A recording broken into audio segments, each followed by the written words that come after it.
Egypt is taking a major step towards a sustainable energy.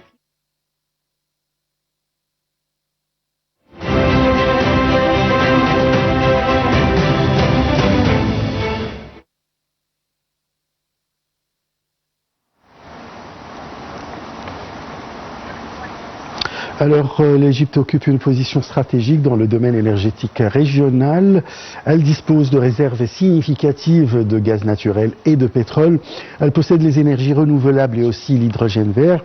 Le secteur énergétique égyptien a connu de profondes transformations. Le pétrole et le gaz naturel constituent les principaux piliers du système énergétique égyptien.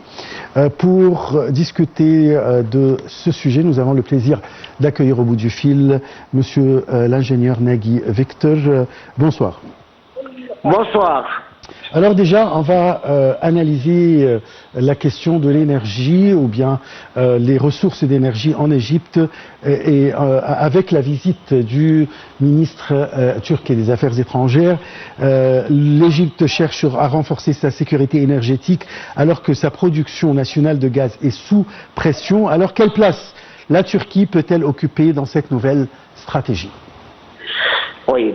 Il faut savoir que l'Égypte, du fait de sa position géopolitique, a une position stratégique au Moyen-Orient. L'Égypte représente un pilier de stabilité et de sûreté. Sur ce, l'Égypte est un catalyseur pour les investisseurs. Oui.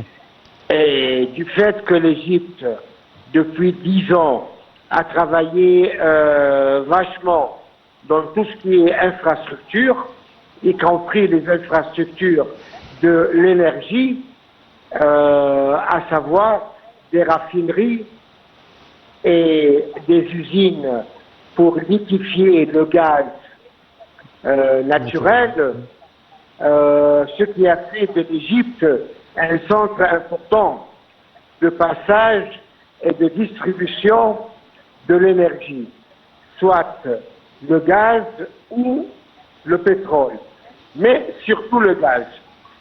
Ça, d'un côté. Il est certain que l'Égypte actuellement a des petits problèmes de gaz à cause de l'évolution de ces mines de gaz.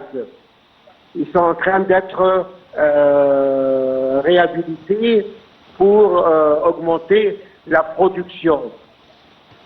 En parallèle, l'Égypte œuvre beaucoup dans tout ce qui est énergie verte. Et pour ça, il faut signaler que l'Égypte possède une source très importante et le plus grand champ d'énergie solaire au monde entier, qui se trouve à Benban, à Assouan. Et de là, l'Égypte produit une grande quantité d'énergie solaire. En parallèle, l'Égypte travaille sur l'énergie éolienne. Et l'Égypte possède des champs avec des tours à hélices pour produire l'énergie éolienne à Sokhna et toute la zone qui l'entoure. Oui. On voit des champs avec des tours, avec les hélices qui fonctionnent. C'est vrai. Ça, d'un côté. D'un autre côté, l'Égypte œuvre et a déjà installé plusieurs grandes usines pour produire l'énergie verte, l'hydrogène vert. L'hydrogène vert est une énergie du futur qui remplacera beaucoup toutes sortes d'énergies fossiles actuelles. Le problème actuellement pour l'hydrogène vert, c'est le stockage. Il faudrait prévoir des piles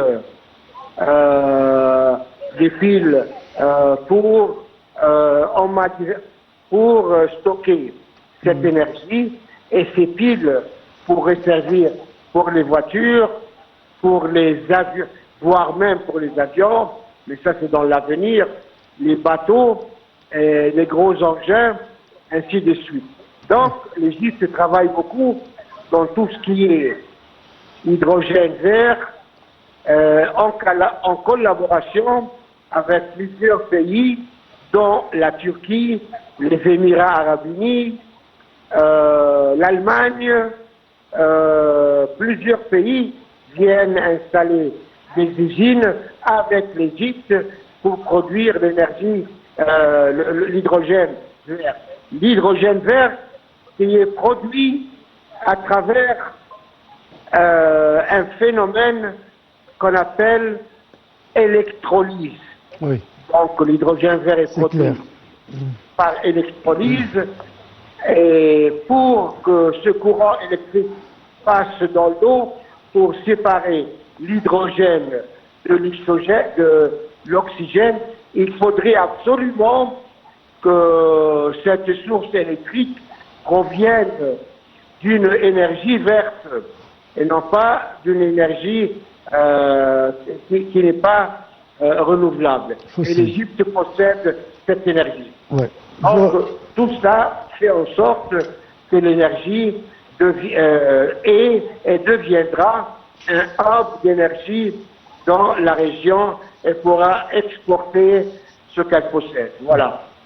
Je vous remercie beaucoup, monsieur l'ingénieur Nagui Victouj. Vous avez parlé de tout ce qui est énergie renouvelable ici en Égypte et l'avenir de l'Égypte dans ce domaine pour devenir un hub régional d'énergie. On se retrouve dans quelques instants.